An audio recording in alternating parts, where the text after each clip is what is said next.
আসসালামু আলাইকুম। কি অবস্থা সবার? তো সামনে আমাদের রমজান মাস, পবিত্র রমজান মাস আসছে।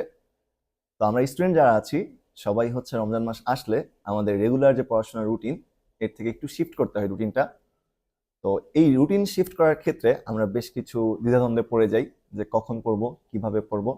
তো ফার্স্ট অফ অল একটা কথা বলি সবার উদ্দেশ্যে যে আমাদের কিন্তু দেখো রমজান মাসের প্রধান দায়িত্ব কি? আমাদের প্রধান উদ্দেশ্য কি? রমজান মাসের প্রধান উদ্দেশ্য কিন্তু আমাদের আসলে ইবাদত বন্দেগী করা।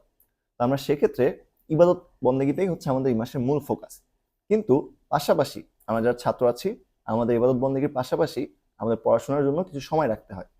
তো রমজান মাসে ইবাদত বন্দেগীর পাশাপাশি আমরা কিভাবে পড়াশোনাটা চালাই যাব সেই নিয়ে আজকের এই ভিডিও। তো রমজান মাসে মূলত মানে আমি পার্সোনালি যেটা করতাম, আমি হচ্ছে একটু রাতের দিকে বেশি পড়তাম।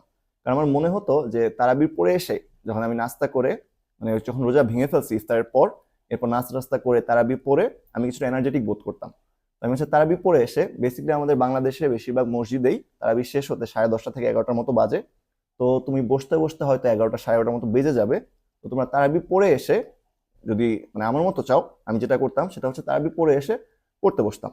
তারাবি পড়ে এসে যতক্ষণ পারতাম সেরির আগ পর্যন্ত 3টা 4টা যতক্ষণ পারতাম ততক্ষণ পড়তাম। তো যদি 11টা থেকে তোমরা 3টাও ধরি, 11টা থেকে 3টা প্রায় 4 ঘন্টা এখানে তোমরা একটা সলিড পড়া পড়তে পারো। তো এই পড়াটার পরে তুমি একটু রেস্ট নিলা, হালকা পড়তে থাকলা, এরপরে সেহরির সময় হয়ে গেলে সেহরি করে পরে ফজর নামাজ পড়ে দেন তোমার নামাজ শেষে যদি হালকা একটু পড়তে চাও তাও পড়তে পারো। আর না হলে নামাজ শেষে সরাসরি ঘুম দিয়ে দিবা। দেন ঘুমের থেকে উঠতে উঠতে হয়তো 11টা বাজবে, অনেকের ক্ষেত্রে 12টাও বাজতে পারে। আমার পার্সোনালি একটু দেরি হতো ঘুম থেকে উঠতে। তো 11টা 12টা যখনই বাজে যদি 11টার দিকে উঠতে পারো তাহলে ভালো হয়। 11টার দিকে উঠলে হালকা একটু ফ্রেশ হয়ে 12:30 থেকে 1টা পর্যন্ত মানে আমাদের জোহরের নামাজটার আগ পর্যন্ত, জোহরের জামাতের আগ পর্যন্ত আমরা পড়বো। এখানে 1 ঘন্টা পড়া হবে। দেন হচ্ছে তুমি নামাজ শেষে আস্তে আস্তে প্রায় 2টা 2:30 বাজতে পারে তোমাদের। 2টার মধ্যে যদি চলে আসতে পারো বাসায়, 2টার থেকে যদি আবার একটা পড়া শুরু করো তাহলে 4টা 5টা যতক্ষণ কন্টিনিউ করতে পারো ততক্ষণ করলা। এখানে আরো কিন্তু 2 ঘন্টার একটা পড়া হলো। এই 2 ঘন্টার পরে এরপরে মনে হয় না তুমি আসলে পড়া এনার্জি পাবা, পার্সোনালি আমিও পেতাম না। তো দেন হচ্ছে আমরা ইফতারের প্রিপারেশন নিব, আসর নামাজ পড়বো, পরে হচ্ছে মাগরিব নামাজ পড়বো, ইফতার করব। দেন হচ্ছে এভাবে হচ্ছে একটা শিডিউল, আমি যে শিডিউলটা ফলো করতাম সেটা বললাম। সেই শিডিউলটা মূল ফোকাসে থাকতে হচ্ছে তারাবির পরে পড়া। এরপরে দিনে যদি পারতাম তাহলে জোহরের পরে বা জোহরের আগে মিলিয়ে ঝিলিয়ে কয়েক ঘন্টা পড়ে নিতাম। তো প্রায় 5-6 ঘন্টার মতো একটা ভালো পড়া হতো। আরেকটা যেটা করতে পারো, অনেকে হচ্ছে রাত জাগতে পারে না।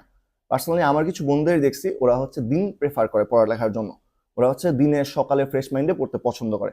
তো সেক্ষেত্রে তুমি যেটা করতে পারো, তারাবি শেষেই তারাবি থেকে এসে তোমরা রাতের খাবারটা খেয়ে সরাসরি ঘুমিয়ে পড়লা। ঘুমিয়ে পড়ে হচ্ছে ভোর রাতে উঠে গেলা সেরির জন্য। তো অনেকে কি করে যে তোমার হচ্ছে 11টার দিকে ঘুমানোর পরে 2টা 3টার দিকে উঠে যায়, এটা অনেকে পারে। তো আমি পার্সোনালি এরকম ঘুমাইলে উঠতে পারতাম না, ঘুমাইলে উঠতে উঠতে হচ্ছে একদম সেরির সময় উঠা লাগতো। তো যারা পারো যে 11টায় ঘুমায় হচ্ছে 2টা বা 3টা বাজে উঠতে পারো, তারা যেটা করতে পারো সেটা হচ্ছে 2টা বাজে উঠার পরে 2টা থেকে 3টা 3:30 4টা যতক্ষণ পারো একটু পড়ে নিবা। 1 ঘন্টা বা 2 ঘন্টা এখানে পড়ে নিবা। এরপরে সেহরির পরে সেহরির পরেও তুমি একদম আর কিছুক্ষণ পড়তে পারো। যেমন সেহরির পরে ফজর নামাজের পরে অনেকে এসে 2 ঘন্টা পড়ে নেয়। এখানে তোমার 2 ঘন্টা প্রায় 4 ঘন্টার মতো পড়া হলো। দেন তুমি ঘুমায় যাবা, ঘুমায় গিয়ে সকালে উঠবা। সকালে তোমার উঠতে উঠতে আসলে যেহেতু তুমি অলরেডি একটু সেহরি পরে পড়ে ঘুমাইছো, তো এই ক্ষেত্রে তোমার ঘুমায় উঠতে উঠতে 11টা 12টার মতো বাজবে। দেন হচ্ছে মনে হয় না এত হাতে সময় থাকবে, যদি থাকে তাহলে 1 ঘন্টা ম্যানেজ করো। আর দেন তো তুমি নামাজ পড়তে চলে যাবা। নামাজ শেষে এসে যদি এনার্জি থাকে তাহলে এখানে তোমরা এই নামাজ শেষে 2টা থেকে 4টা বা 5টা পর্যন্ত আরো 2 ঘন্টা বের করতে পারো।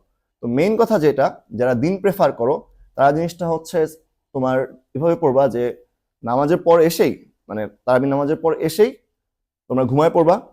সেহরির আগে উঠবা, উঠে সেহরির আগে কিছুক্ষণ পড়ার চেষ্টা করবা, সেহরির পরে কিছুক্ষণ পড়ার চেষ্টা করবা। দেন হচ্ছে তোমার দুপুরে জোহরের পরে কিছুক্ষণ পড়ার চেষ্টা করবা। এভাবে 2-3 স্লটে ভাগ করে পড়বা। তো ওভারঅল সবার জন্য শুভকামনা।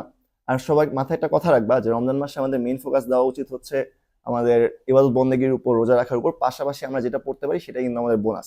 কারণ আসলে রমজান মাস এটা একটা খুবই গুরুত্বপূর্ণ মাস। সামনের বছর রমজান আমরা পাই কিনা এটা কোনো নিশ্চয়তা নাই। তো এই রমজান যেহেতু আসছে, আশা করি আমরা সবাই রমজানটাতে ভালোভাবে পালন করতে পারবো। তো সবাইকে রমজান মুবারক।